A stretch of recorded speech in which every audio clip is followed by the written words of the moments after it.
നിലമ്പൂരിൽ പി.വി. അൻവർ ഒരു പാർട്ടി പ്രഖ്യാപനം നടത്തുകയാണെങ്കിൽ കേരള രാഷ്ട്രീയം എങ്ങനെയായിരിക്കും? കാരണം അൻവർ എന്ന് പറയുന്നത് പാർട്ടി പ്രവർത്തകർക്കും ന്യൂനപക്ഷത്തിനും നീതി കിട്ടുന്നില്ല ഈ ഭരണത്തിന് കീഴിൽ എന്നാണ്. ആ രണ്ട് വിഭാഗങ്ങളിൽ നിന്ന് CPM-ൽ നിന്ന് വ്യതിചലിക്കാൻ തയ്യാറായ ആളുകളെ ലക്ഷ്യമിട്ടൊരു രാഷ്ട്രീയ നീക്കം പി.വി. അൻവറുടെ ഭാഗത്തു നിന്ന് ദൃശ്യമാണോ? മാധു, അതിനു മുമ്പ് ഈ LDF-ന്റെ പ്രതിനിധി, CPM-ന്റെ പ്രതിനിധി ഇവിടെ പറഞ്ഞ ചില കാര്യങ്ങൾക്ക് മറുപടി പറയട്ടെ. അദ്ദേഹം വസ്തുതാവിരുദ്ധമായിട്ടുള്ള കാര്യങ്ങൾ അല്ലെങ്കിൽ അദ്ദേഹത്തിന് കിട്ടിയിട്ടുള്ള പകുതി വെന്ത ക്യാപ്സ്യൂളുകളാണ് ഇവിടെ പറഞ്ഞത്.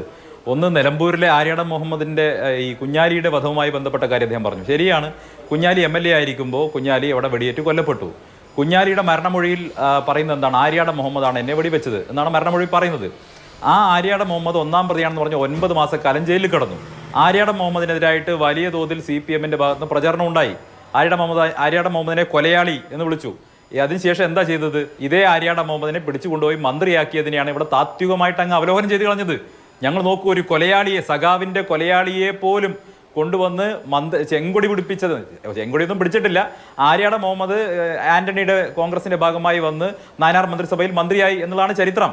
അപ്പോൾ രാഷ്ട്രീയമായിട്ടുള്ള സൗകര്യത്തിന് വേണ്ടി, അധികാരം ഉണ്ടാക്കാൻ വേണ്ടി ഒരു സഖാവിന്റെ, ഒരു മുൻ MLA-യുടെ സഖാവിന്റെ, ഇവരേറെ ബഹുമാനിക്കുന്ന അല്ലെങ്കിൽ ആവേശത്തോടുകൂടി ഓർക്കുന്ന കുഞ്ഞാലി MLA-യുടെ കൊലയാളി എന്ന് വിളിക്കുന്ന ആളെ പോലും രാഷ്ട്രീയ ലാഭത്തിന് വേണ്ടി കൂട്ടുപിടിക്കാൻ നാണമില്ലാത്ത ആ രാഷ്ട്രീയ നിലപാടിനെയാണ് ഇവിടെ ഗ്ലോറിഫൈ ചെയ്തത്. ഒന്ന്. രണ്ടാമത്തെ കാര്യം എന്താ?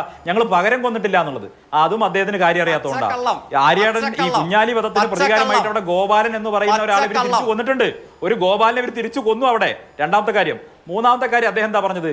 ഭാരതീയ ന്യായ സംഹിത പ്രകാരം പോലീസിന് സ്വർണം പിടിച്ചെടുക്കാനും അത് ഉരുക്കാനും ഒക്കെ അവകാശം കൊടുക്കുന്നുണ്ട്. ഭാരതീയ ന്യായ സംഹിത അവകാശം കൊടുക്കുന്നുണ്ടെന്നാണ് അദ്ദേഹം പറഞ്ഞത്. ഒരു പക്ഷേ ശരിയായിരിക്കാം. പക്ഷെ ഭാരതീയ ന്യായ സംഹിത ജൂലൈ 1, 2024 മുതൽ വന്നിട്ടുള്ള ന്യായ സംഹിത ഉപയോഗിച്ചുകൊണ്ട് 2023 നവംബർ മാസം ട്രാൻസ്ഫർ ആയിപ്പോ സുജിത് ദാസ് എങ്ങനെയാണ് സ്വർണം ഉരുക്കിയത് ഒന്ന് പറഞ്ഞു തരുമോ? 2023 സ്ഥലം മാറിപ്പോയ സുജിത് ദാസിന്റെ കീഴിലുള്ള ഡാൻസ് ഓഫ് എങ്ങനെയാണ് ആ കാലത്ത് മുഴുവൻ ഏത് നിയമം വെച്ചിട്ടാ ഈ സ്വർണ്ണം ഒരുക്കിയത്? എങ്ങനെയാണ് ഈ സ്വർണ്ണം ഒരുക്കാനുള്ള പണം ആര് കൊടുത്തു? എവിടുന്ന് പണം കിട്ടി? ഒന്ന് പറയാവോ? അപ്പൊ വെറുതെ ഈ അർദ്ധസത്യങ്ങളുണ്ടല്ലോ, പകുതി വരുന്നുണ്ടെങ്കിൽ അതങ്ങനെ ചൂടോട് കൂടി വിഴുങ്ങി കഴിഞ്ഞാൽ അണ്ണാക്ക് പൊള്ളിപ്പോവും. അണ്ണാക്ക് പൊള്ളിപ്പോവും. കൃത്യമായിട്ടുള്ള കാര്യം പറയണം. വിവരക്കേടാ പറയുന്നത്. ചോദ്യം സംഭവിക്കുന്നുള്ള കാര്യം അൻവർ പാർട്ടി ഉണ്ടാക്കി കഴിഞ്ഞാൽ സംഭവിക്കാൻ പോകുന്നത്, അൻവർ പാർട്ടി ഉണ്ടാക്കിയാൽ സംഭവിക്കാൻ പോകുന്നത്, അൻവർ പാർട്ടി ഉണ്ടാക്കിയാൽ ഇത്രയും കാലം മലപ്പുറം ജില്ലയിൽ CPM കോരിയ വെള്ളം മുഴുവൻ, ന്യൂനപക്ഷ വോട്ടർപ്പിക്കാൻ വേണ്ടി കോരിയ വെള്ളം മുഴുവൻ ഒഴിച്ചു പോകാൻ പോവുകയാണ്. മതന്യൂനപക്ഷങ്ങളിൽ ഇവരുണ്ടാക്കിയ, മുസ്ലിം ന്യൂനപക്ഷങ്ങളിൽ ഉണ്ടാക്കിയിട്ടുള്ള എല്ലാ സ്വാധീനവും മലപ്പുറം മലബാർ മേഖലയിൽ നിന്ന് CPM-ന് ഇല്ലാതാവാൻ പോകുന്നത്.